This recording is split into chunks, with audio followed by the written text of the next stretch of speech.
Olá, sou a professora Luciana Lima, da disciplina de Mecanismos do Instituto Federal de Pernambuco.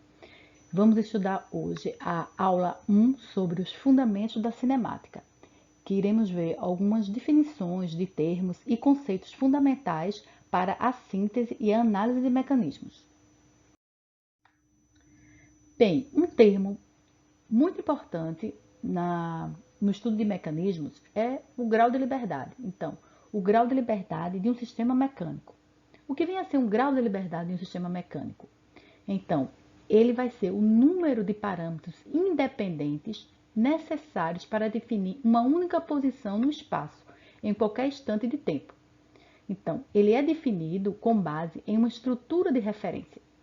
Vamos imaginar um sistema bem simples. Um sistema que será o lápis e uma folha de papel na horizontal. Vamos imaginar e vamos supor que este lápis, que é um corpo rígido, em relação ao plano de referência, que é a folha do papel, esse lápis ele se movimenta sobre a folha, ele não pode sair da folha. Então, ele se movimentando na folha, precisamos de alguns parâmetros para definir essa posição dele em relação à referência neste espaço. Então, ele pode se mover na direção no eixo X, nesse movimento aqui linear. Ele também pode se mover completamente no eixo Y, aqui para cima. E também temos um parâmetro que é o angular, que vai definir a posição dele em relação a um dos ângulos. Ou seja, podemos determinar e definir que um corpo rígido, em um movimento plano, ele possui 3 graus de liberdade. Sempre. Bem, mas agora, se vamos supor esse lápis, ele é acima dessa folha do papel. Então, agora nós estamos vendo esse lápis, esse sistema, num sistema tridimensional. Então, nesse caso, vamos incluir mais um eixo de referência, que é o Z, que ele subiu, e mais 2 ângulos. Então, vai ser referente ainda em relação ao movimento dele nesse plano 3D. Então, um corpo rígido em 3 dimensões, ele possui 6 graus de liberdade. Um conceito importante também, que no caso aqui, é a questão do corpo rígido. Então, o lápis é um corpo rígido também chamado de elo.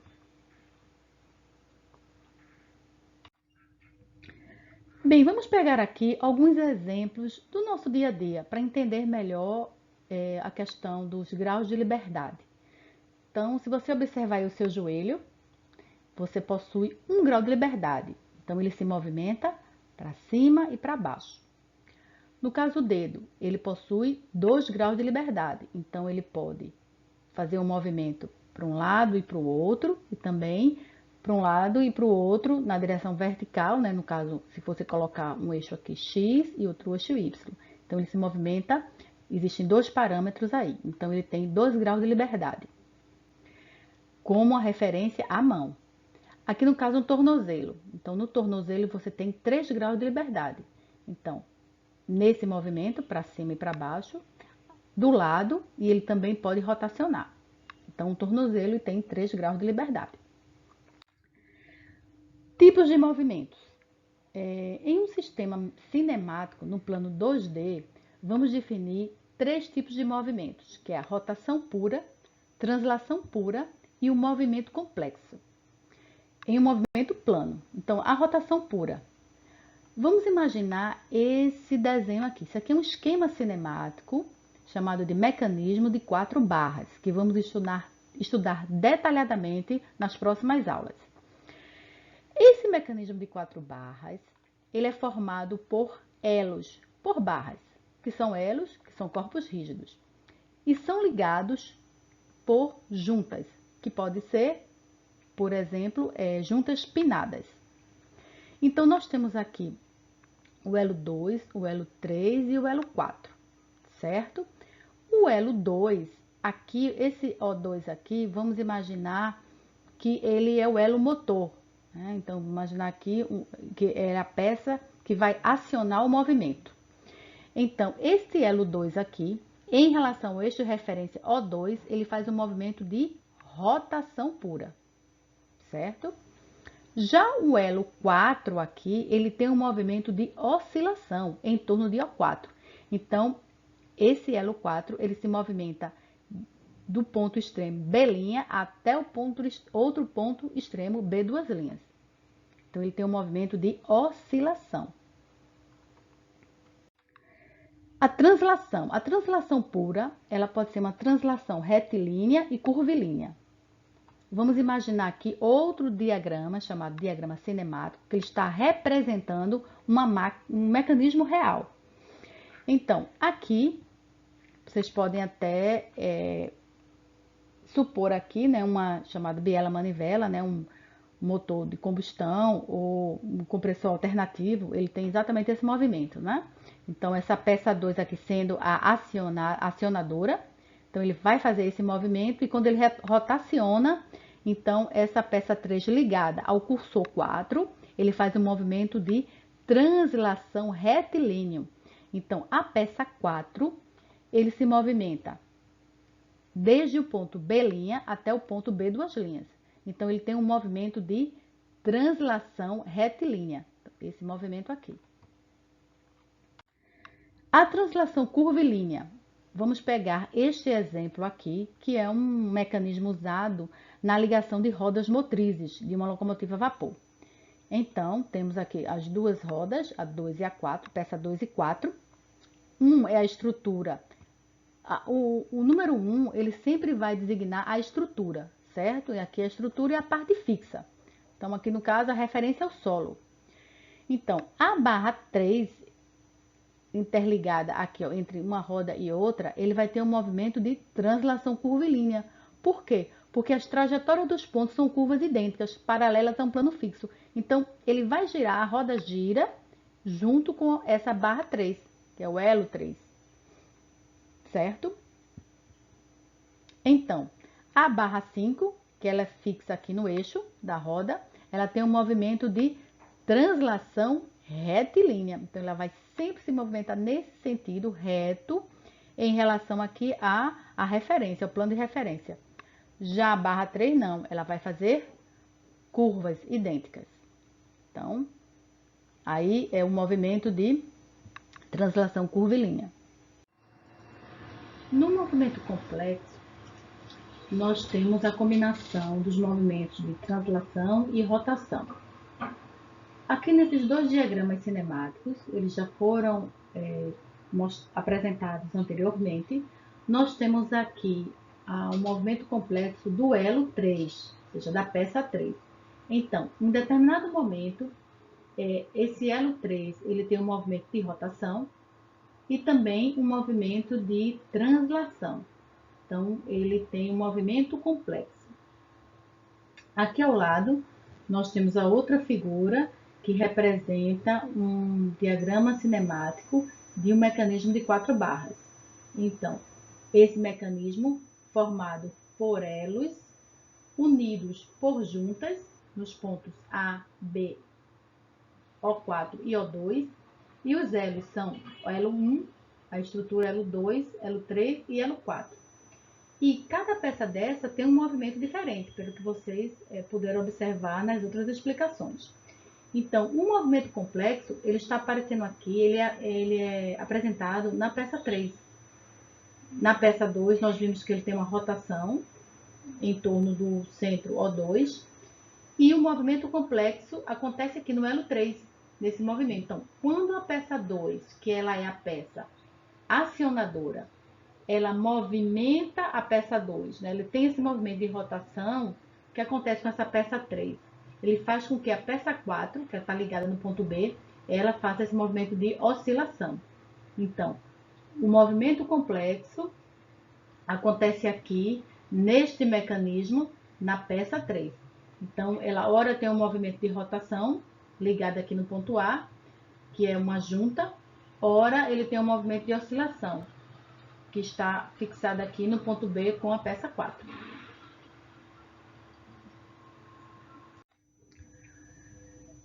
Continuando os tipos de movimento, vamos pegar exemplos simples do dia a dia para a gente entender. Então, por exemplo, o movimento das pás de moinho de vento. Então, ele tem uma rotação pura. O movimento da cabeça de impressão, de uma impressora. Então, quando a gente abre aqui a impressora, então essa cabeça, ele tem um movimento de translação pura, né? Esse tipo de movimento aqui na horizontal. Um movimento planar complexo, então um disco de hóquei no gelo. Então, ora ele pode ter um movimento de rotação e ora ele desliza, certo? Então, de translação no caso, né? Então, ele rotaciona em torno dele mesmo ou ele se movimenta em relação ao gelo. Então, isso aí é um movimento planar complexo. Elos. Então, os mecanismos eles são feitos de elos e juntas. Então, o elo é um corpo rígido que possui ao menos 2 nós, que são pontos para se anexar aos outros elos. Então, vamos ver aqui nessa figura. Nós temos aqui um elo chamado elo binário, porque ele tem 2 nós, um nó aqui, um nó aqui. Que na verdade aqui vocês vão imaginar a ligação da junta, não é isso? Então aqui um pino vai ligar outras peças, aqui outro pino liga outras peças. Então aqui é um elo binário. Esse tipo de peça é um elo terciário, porque ele tem 3 nós, 1, 2 e 3, onde eu posso fazer aqui ligações para outros elos. E aqui é um elo quaterciário. Eu tenho aqui 4 nós, que eles vão ser ligados a outras peças também no mecanismo. Então, uma junta. A junta ela vai ser a conexão entre 2 ou mais elos, né, para permitir um movimento ou um movimento potencial entre os elos conectados. As juntas elas também são chamadas de pares cinemáticos. Como podemos classificar uma junta? Então, pelo tipo de contato entre os elementos, então pode ser linha ou ponto, ou uma superfície de contato, pelo número de graus de liberdade permitido na junta, pelo tipo de fechamento físico da junta, pode ser força, então as duas peças elas podem estar em contato com força ou com uma forma fechada, e pelo número de elos unidos, que é a ordem da junta. Então, Reulux ele criou o termo par inferior para descrever juntas com superfície de contato. Ou seja, por exemplo, um pino envolvido por um furo. Então, imaginamos que esse pino envolvido por um furo, esse par de contato, que é chamado de par inferior. E o contato acontece na superfície. E o termo par superior para descrever as juntas com ponto ou linha de contato. Nessa figura aqui, vamos obter várias informações sobre as juntas. Então, aqui do lado esquerdo, nós temos 6 pares inferiores. São os prismáticos e os de revolução. Aqui o de revolução e aqui os primáticos. Essa junta, vamos chamar assim, junta de revolução. Ele tem esse desenho aqui e ele tem um grau de liberdade. Neste caso, por quê? Ele apenas rotaciona. Então, essa peça ela rotaciona em relação a outra peça. Então, um grau de liberdade. Aqui, ela é uma junta prismática. Então, ele tem um movimento de translação ou de deslizamento de uma peça em relação à outra. E também aqui, ele só tem um movimento. Então, ele tem um grau de liberdade. Já aqui, esses outros pares, nós temos aqui o helicoidal, que vocês podem perceber aqui o movimento de uma rosca, né? Uma rosca de parafuso, numa porca. Então, só o movimento, esse movimento é um movimento helicoidal, com um grau de liberdade. Aqui é uma junta cilíndrica, também aqui 2 peças, e tem só apenas o movimento de translação e o movimento de rotação. Então, 2 graus de liberdade. Aqui uma junta esférica, ele permite o quê? 3 movimentos angulares. Então, nesse caso aqui, independente, né? Entre os 2 elos unidos. Esse elo junto com esse elo, uma peça junto com a outra. Então, é um movimento aqui, ele é uma junta esférica com 3 graus de liberdade. Aqui, ela lembra e realmente é uma junta homocinética, não é isso? Ou joystick também, tem esse movimento. Aqui é um par cinemático inferior, onde temos duas peças, elas estão unidas, e aqui ele tem um movimento plano, né, com 3 graus de liberdade, ou seja, essa peça em relação a essa. Então, ele vai ter um movimento de translação nesse sentido, outro de translação nesse sentido, e ele vai ter de rotação aqui em relação a essa peça aqui inferior. Nessa parte aqui superior, nós temos 2 exemplos. Essa primeira aqui é chamada de uma junta pinada. Então, a junta pinada girando, então ela está rotacionando com 1 grau de liberdade. Então, ele movimenta, né? Tem esse movimento aqui, para cima e para baixo. Então, essas duas juntas aqui, elas são conhecidas também como juntas completas. Esse tipo de junta aqui é uma junta deslizante. Então, ela está transladando nessa ranhura aqui. Então, esse movimento ΔX. Aqui, nós temos 2 tipos de juntas com 2 graus de liberdade. Então, juntas com 2 graus de liberdade, elas são chamadas de meia junta.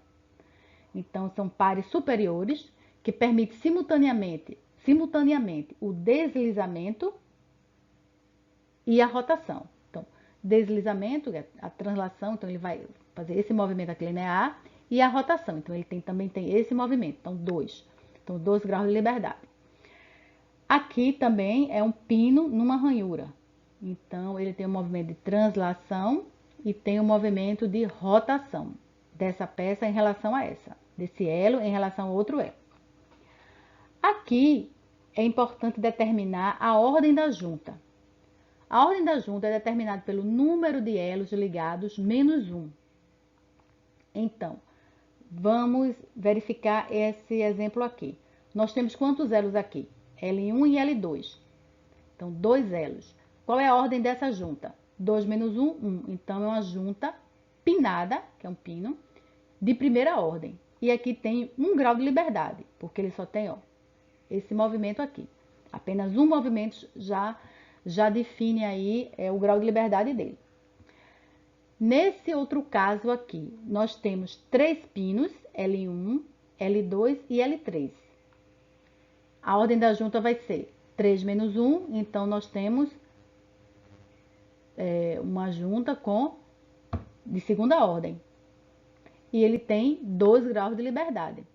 Então, ele tem o Δθ2, que faz esse movimento, esse pino, e o Δθ3, que faz esse movimento também. E o L1 é a referência. Nesse caso aqui, nós temos uma junta plana de rolamento puro. Então, podemos imaginar, né? Uma esfera, uma roda aqui, imaginar no dia a dia, no asfalto. Então, nós temos uma junta plana, né, de rolamento puro. Mas também ela pode ser uma junta de deslizamento, sim, se imaginarmos, por exemplo, que estamos numa estrada com gelo, né? Ou se acontecer e travarmos muito, né, numa curva. Então, nós vamos ter também um deslizamento, certo? E se realmente travar o freio, a gente, imaginando numa pista com gelo, então nós podemos ter um deslizamento puro também. Então, esses 3 movimentos aí. Bem, importante também são os termos utilizados no estudo da cinemática. Por exemplo, manivela. Então, esse termo manivela, então, é um elo que faz uma revolução completa e é articulado à estrutura. Aqui, o elo 2. Então, elo 1 é a estrutura. Vamos imaginar isso aqui, supor que eu já falei, que é um mecanismo de 4 barras, mas um limpador de para-brisas. Então, nós temos que 1 é o que? É o capô do carro, certo? Então, é a estrutura. Então, 2, no caso, o limpador de para-brisas, os dois oscilam, né? Então, a peça 2 e a peça 4, elas oscilam. Nesse caso aqui, a peça 2, ela está rotacionando. Então, pode ser aí outra aplicação. A peça 3, ela vai ser o quê? O acoplador. Então, ela é chamada também de biela. Então, é um elo que possui movimento complexo e não é articulado à estrutura. Elo 3. Elo 4 é o seguidor. Então, é um elo que tem a rotação oscilatória e é articulada à estrutura. Então, aqui é o elo 4. E a estrutura, que é também conhecido como elo terra. Bem, é importante os desenhos dos diagramas cinemáticos. Então, quando vamos fazer um projeto, elaborar um projeto cinemático, precisamos desenhar algumas peças. E claramente isso já está normalizada, tá? Em relação aos elos e às juntas também. Aqui nós temos uma notação esquemática para diagramas cinemáticos. Então, esse desenho significa o quê? Um elo binário. Esse aqui, um elo terciário. Essa parte achurada significa que essa é uma peça sólida. Tá? Então, é exatamente isso aqui, uma peça aqui no formato triangular. E nas extremidades temos aqui as ligações para outras peças. Tá? Então, aqui cada uma nós temos um desenho para determinar o tipo de junta e o tipo de elo. Aqui, ó, meia junta móvel também. Então, você imagina aqui que essas duas peças, elas estão rolando uma em relação à outra. E aqui ao lado nós temos um exemplo de um mecanismo qualquer, mas aqui com a junção de vários tipos de juntas e elos. Então, aqui, ó, esse tipo aqui, ele vai ser o quê? Uma junta rotativa fixa. Então, aqui é uma estrutura, ó. Aqui é uma junta, aqui é outra junta e aqui é outra junta. Então, geralmente, quando você tem esse achurado aqui, então, sempre vocês vão identificar como uma junta rotativa fixa. Tá? Então, essa junta aqui, ela está juntando, unindo o quê? Essa peça junto com esse elo aqui. Então, é uma junta rotativa fixa, certo? Aqui nós podemos identificar o quê? Uma meia junta móvel, nesse sentido aqui, certo? Então, para cada um, nós vamos ter aqui um tipo de movimento e um tipo de junta, de acordo com o desenho, definido no diagrama cinemático. Vamos agora esquematizar, vamos dar um exemplo aqui de um mecanismo encontrado na academia, né? Que é essa máquina aqui, o leg press, que às vezes é difícil de identificar o número de elos, as juntas. Então, através de um diagrama cinemático, vai facilitar, né, a gente identificar como ele está se movimentando e qual tipo de movimento. E até, nas próximas aulas, vamos identificar o número de graus de liberdade de realmente um mecanismo tipo esse aqui, mais complexo. Então, aqui nós temos definidos os primeiros, vamos aqui determinar o número de elos, que nós chamamos de elos pinados. Então, aqui na máquina, no mundo real, nós temos os elos pinados. Quais são os elos pinados? Elos são as barras, tá certo? Determinadas por L1 até L6. Então, aqui, ó, L1, L2, L3, L4, L5 e L6, essa parte aqui. E aqui ao lado está o diagrama cinemático dessa máquina. Do mesmo jeito, ó, L1, L2, L3, L4, L5 e L6.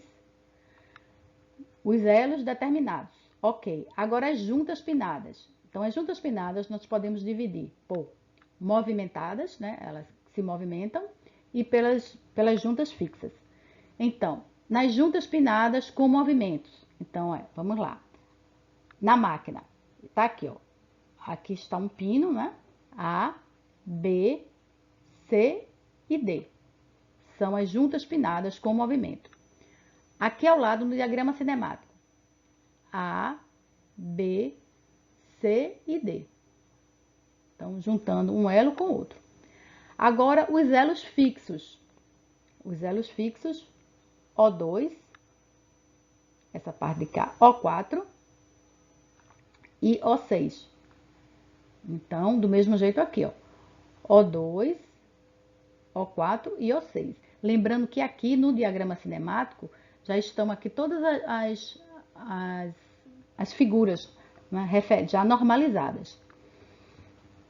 Bem, então, podemos também verificar aqui a questão dos elos acopladores, que são o quê? O L3 e o L5. Então, L3 e o L5 são os acopladores. O L1, que é o elo fixo, que é a estrutura, tá aqui representada, né? E o L2, 4 e 6, eles são os elos secundários, né? São os elos seguidores. Então, o 2, e 4 e o 6. Então, ele também tem um movimento, né? O 2, o L2, o L4 e o L6. Então, eles também têm esse movimento. Então, verificamos aqui alguns conceitos bem importantes da cinemática, dos fundamentos da cinemática. E continuaremos na próxima aula. Obrigada.